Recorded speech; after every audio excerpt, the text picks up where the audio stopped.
He doesn't look feeble, but he's old. He still looks like Arnold though, and he's so much more articulate than our president as English for a second language. He's so much more articulate than both of our last presidents. Like as bad as Trump was with his sort of like never-ending sentences, run-on sentences, sort of like 50 words to say what 3 words could have done. Joe Biden struggles with the English language. So I've been watching Biden speeches lately. I've caught the last couple, and I share your frustration. I don't have big complaints about Biden's moves, right? The support he's given to Ukraine, the drones, the this, that. The swagger in his hips. Right? Like whether these be Biden's decisions or the team Biden assembled decisions, I'm not hating what America is doing. I kind of like that we're not doing the no-fly zone. It's the right level of support. Yeah, but I am on your team with I wish that we had a leader that was even averagely good at rallying the troops and speaking. And the French have one. The fucking French have one. The Germans have one. I don't even know how many the Brits have. The Canadians have a pussy boy. What do you say? The Canadians? Shout out Trudeau, man. He's a stud.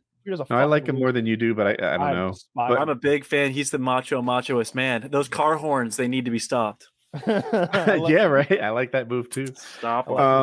But yeah. Honestly, if I had a team of speechwriters, I could deliver speeches with more vigor, testosterone, and more and like you mean it. Like he looks like an old man reading words off of a teleprompter that he doesn't. I mean, he means them because they agreed on them before he came out there. But there's no conviction behind those words. He never knows where to put the emphasis. Yeah, I saw him freestyle a little bit at the end of a speech where you added this. It was awful. It was awful. He didn't make his point. Listen here, folks. Listen here, folks. Folks. Mm-hmm. Mr. President, could you make your point, please? Yeah, he needs metaphorically more size to his loads. You know what I mean? Metaphorically. Let's make a deal, Mr. President. If you can't explain to me what's happening in Europe in 500 words without calling a country by another country's name, we let your vice president take over for a week and let you get some rest. He calls Ukraine a different country every 10 minutes. You know what I do too often? A lot of people do. I call it the Ukraine. I never call it the Mexico. I never foul that up. Because we've heard people say that though. Like it's been said. Is it because it starts with a vowel? I'm not sure why I'm doing it. My guess, as an ignorant man, is that when it was part of the Soviet Union, it was the Ukraine region or something. But that's just a dumb guess. But I've always heard the Ukraine when referring to it, and so sometimes I say it. I make that mistake sometimes. Anybody's nitpicking that shit is a dumbass. We're talking about somebody who can't fucking talk anymore. And look, we're goofing around here on YouTube. He is the leader of the free world talking to another nuclear superpower about like some serious shit, and he's fucking stuttering. He's fucking stuttering. He has a stutter. And my wife, I tell her I make the same argument that you've made to me, which is, this guy doesn't speak well. This guy needs to be more motivating. This guy, part of the job is to get other people on your side, and he sucks at it. And she's like, well, he does have a stutter. Like, I don't care if he can't dunk because he's fat or if he can't dunk because he's short. The problem is I need a guy that can fucking dunk. I don't care why. Oh, does he have a stutter? I get it. Stutter is not related to intelligence. I get it. It doesn't matter. I need a guy who can sell shit because he's a leader of the free world and no one's buying it. So I have no idea what the British foreign minister's politics are. She could be conservative or liberal. She could be like a wackadoo. She's awesome. Her name is Liz Truss. I wrote it down because I was so impressed by her. She's badass. She's the one I was talking about who's up there like standing next to that table with the scepter on it, like talking about just how bad they're gonna fuck up Russia with their sanctions and like, the one guy from like the left side is like, could we fuck the oligarchs in the ass? And she's like, not only that, we're gonna do it dry. And then everybody claps. And then some guy from the right side is like, could we find their families too? And she's like, we've already found them. And then everybody just like loses their shit again. Like on the point of Russia, it seems like Brits in particular fucking despise them. I think maybe there's a little bit. I think the Cold War was even scarier for the Brits than it was for us. You know, there is the ocean Sure, there, that makes sense. and we were always peers with Russia, whereas like not so much with the Brits, and they were so much closer.